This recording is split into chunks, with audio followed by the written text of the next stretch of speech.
Hi ಎಲ್ಲರಿಗೂ ನಮಸ್ಕಾರ. Welcome back to my channel. ನಾನಿವತ್ತು ಬೆಳಗಿನ ಬ್ರೇಕ್ಫಾಸ್ಟ್ಗೆ ಬಿಸಿ ಬಿಸಿಯಾಗಿ ಸೊಪ್ಪಿನ ರವೆ ರೊಟ್ಟಿ ಮಾಡ್ತಾಯಿದ್ದೀನಿ. ಇದು ಒಂಥರ ಹೊಸ ರೆಸಿಪಿ, ಸಖತ್ತು ಟೇಸ್ಟಿಯಾಗಿರುತ್ತೆ. ಮಾಡೋದಕ್ಕೂ ತುಂಬಾ ಒಂದು 5 ನಿಮಿಷ 10 ನಿಮಿಷ ಅಷ್ಟೇ ಸಾಕಾಗುತ್ತೆ. ತುಂಬ ಟೈಮ್ ಏನು ಬೇಕಾಗಲ್ಲ. ಅಷ್ಟೇ ಸ್ಪೈಸಿಯಾಗಿ ಟೇಸ್ಟಿಯಾಗಿ ರುಚಿಯಾಗಿರುತ್ತೆ. ನೀವು ಕೂಡ ಮನೇಲಿ ಒಂದು ಸತಿ ಟ್ರೈ ಮಾಡ್ಬೋದು. ನೋಡೋದಕ್ಕೆ ಅಕ್ಕಿ ರೊಟ್ಟಿ ಥರನೇ ಕಾಣಿಸುತ್ತೆ, ಆದರೆ ಅಕ್ಕಿ ರೊಟ್ಟಿ ಅಲ್ಲ, ಇದು ರವೆ ರೊಟ್ಟಿ.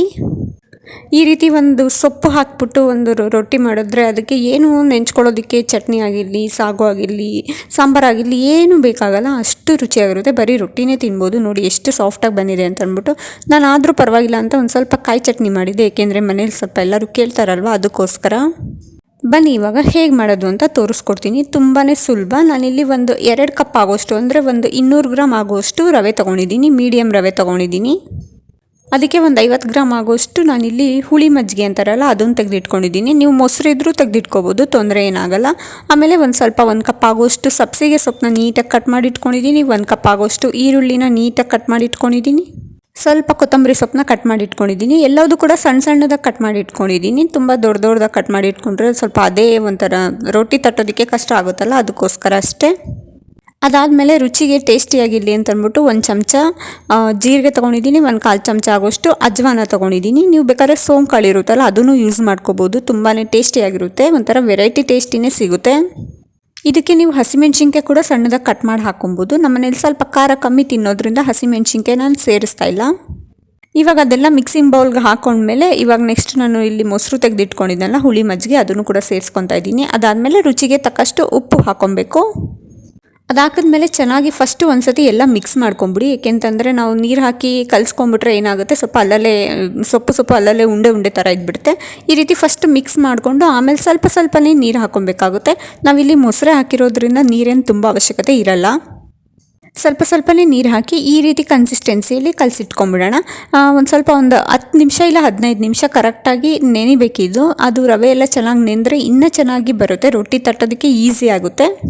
1/4 ಗಂಟೆ ಬಿಟ್ಟು ಇವಾಗ ನಾನು ಮಾಮೂಲಿ ಎಣ್ಣೆ ಕವರ್ ಇರುತ್ತಲ್ಲ, ಅದನ್ನೇ ನೀಟಾಗಿ ಕಟ್ ಮಾಡಿ ಇಟ್ಕೊಂಡು ರೊಟ್ಟಿ ತಟ್ಟೋದಕ್ಕೆ ಅಂತ ಯೂಸ್ ಮಾಡ್ಕೊಳ್ತೀವಿ. ಅದನ್ನೇ ಇವಾಗ ನೀಟಾಗಿ ಅದಕ್ಕೆ ಒಂದು ಚಮಚ ಆಗೋಷ್ಟು ಎಣ್ಣೆ ಹಾಕ್ಕೊಂಡು ಸ್ಪ್ರೆಡ್ ಮಾಡ್ಕೊಬೇಕು.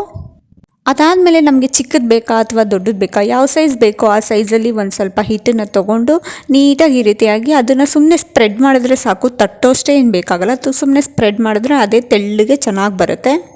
ನಾವು ಈ ರೀತಿ ಒಂದು ಸತಿ ಬೆಳಗ್ಗೆ ಮಾಡಿಟ್ರೆ ಸಾಕು, ಅದು ಸಂಜೆ ತನಕನೂ ಅಷ್ಟೇ ತೆಳ್ಳಿಗೆ ತುಂಬ ಸಾಫ್ಟಾಗಿ ಚೆನ್ನಾಗಿ ಆಗಿರುತ್ತೆ. ಟೇಸ್ಟ್ ಕೂಡ ಹಂಗೆ ಇರುತ್ತೆ. ತುಂಬ ಏನು ಗಟ್ಟಿ ಥರ ಏನು ಅನಿಸೋದಿಲ್ಲ. ಇವಾಗ ಒಂದು ರೊಟ್ಟಿ ತಟ್ಟಿದ್ದಾಯಿತು. ಆ ಕಡೆ ಹಂಚು ಕೂಡ ಕಾಯಕ್ಕಿಟ್ಟಿದ್ದೆ. ಹಂಚು ಕಾದ್ಮೇಲೆ ಅದಕ್ಕೆ ಮಾಮೂಲಿ ಹಾಕೋದಷ್ಟೇ. ನೋಡಿ ಇವಾಗ ಹಾಕ್ಬಿಟ್ಟು ಸುತ್ತಲೂ 1 ಚಮಚ ಎಣ್ಣೆನ ಹಾಕ್ಬಿಟ್ರೆ ಆಯಿತು. ಒಂದು 5 ನಿಮಿಷ ಬೇಯಿಸ್ಬಿಟ್ರೆ ಅದು ಕಲರ್ ಚೇಂಜ್ ಆಗುತ್ತೆ. ಕಲರ್ ಚೇಂಜ್ ಆದ ತಕ್ಷಣ ನೋಡಿ ಒಂದು ಸ್ವಲ್ಪ ಕಲರ್ ಚೇಂಜ್ ಆಯ್ತಲ್ಲ, ಇವಾಗ ತಿರುಗಿಸಾಕ್ಬಿಟ್ರೆ ಆಯಿತು. ಸುತ್ತಲೂ 2 ಸೈಡು ಬೇಯಿಸ್ಕೊಂಬಿಟ್ರೆ ನೀಟಾಗಿ ರೊಟ್ಟಿ ರೆಡಿ ಆಗಿರುತ್ತೆ. ರವೆ ರೊಟ್ಟಿ ಅಷ್ಟೇ. ಈ ರೀತಿ ಒಂದು ಸ್ವಲ್ಪ ಬ್ರೌನ್ ಬರೋ ತನಕ ನೀಟಾಗಿ ಬೇಯಿಸ್ಕೊಂಬಿಟ್ರೆ ನೋಡಿ ರವೆ ರೊಟ್ಟಿ ರೆಡಿ ಆಯಿತು. ಎಷ್ಟು ಸಾಫ್ಟಾಗಿ ಸಖತ್ತು ಟೇಸ್ಟಿಯಾಗಿ ಬಂದಿರುತ್ತೆ ಅಂತ ನೀವು ಕೂಡ ಮನೇಲಿ ಒಂದು ಸತಿ ಟ್ರೈ ಮಾಡಿ ನೋಡಿ. ಈ ರೀತಿಯಾಗಿ ಇದಕ್ಕೇ ಸೊಪ್ಪು ಜೀರಿಗೆ ಎಲ್ಲ ಹಾಕಿರೋದ್ರಿಂದ ಬೇರೆ ಏನು ಎಕ್ಸ್ಟ್ರಾ ಚಟ್ನಿ ಏನು ಅವಶ್ಯಕತೆ ಇರಲ್ಲ. ಆದರೂ ಇಲ್ಲಿ ಬೇಕು ಅಂತಂದರೆ ಒಂದು ಸ್ವಲ್ಪ ಚಟ್ನಿ ಮಾಡ್ಕೊಂಡು ತಿನ್ಬೋದು. ಮಕ್ಕಳಿಗೂ ಟಿಫನ್ ಬಾಕ್ಸಿಗೆ ಹಾಕ್ಕೊಡ್ಬೋದು. ಅಷ್ಟು ಚೆನ್ನಾಗಿ ಟೇಸ್ಟಿಯಾಗಿರುತ್ತೆ, ಸಾಫ್ಟಾಗಿರುತ್ತೆ. ಮನೇಲಿ ಒಂದು ಸತಿ ಟ್ರೈ ಮಾಡಿ, ಎಲ್ಲರೂ ಕೂಡ ಇಷ್ಟಪಡ್ತಾರೆ. ನೋಡಿದ್ರಲ್ಲ, ಒಂದು 5-10 ನಿಮಿಷ ಅಷ್ಟೇ ಸಾಕಾಗುತ್ತೆ. ಬೇಗನೆ ಮಾಡ್ಕೊಂಬಿಡ್ಬೋದು. ಅಕ್ಕಿ ರೊಟ್ಟಿ ತಿಂದು ಬೇಜಾರಾಗಿರೋರಿಗೆ ಇದೊಂಥರ ಹೊಸ ರೆಸಿಪಿನೇ ಅಂತ ಅನ್ಬೋದು. ನೀವು ಮನೇಲಿ ಒಂದು ಸತಿ ಟ್ರೈ ಮಾಡಿ, ನಿಮಗೂ ಕೂಡ ಇಷ್ಟ ಆಗುತ್ತೆ. ಈ ವಿಡಿಯೋ ಇಷ್ಟ ಆಗಿದ್ರೆ ಪ್ಲೀಸ್ ಒಂದು ಲೈಕ್ ಮಾಡಿ, ಶೇರ್ ಮಾಡಿ. ಹಾಗೆ ಇನ್ನು ಯಾರೆಲ್ಲ ನನ್ನ ಚಾನಲ್ನ ಸಬ್ಸ್ಕ್ರೈಬ್ ಮಾಡಿಲ್ಲ, ಪ್ಲೀಸ್ ಸಬ್ಸ್ಕ್ರೈಬ್ ಮಾಡ್ಕೊಂಡು ನೋಡ್ತಾ ಇರಿ.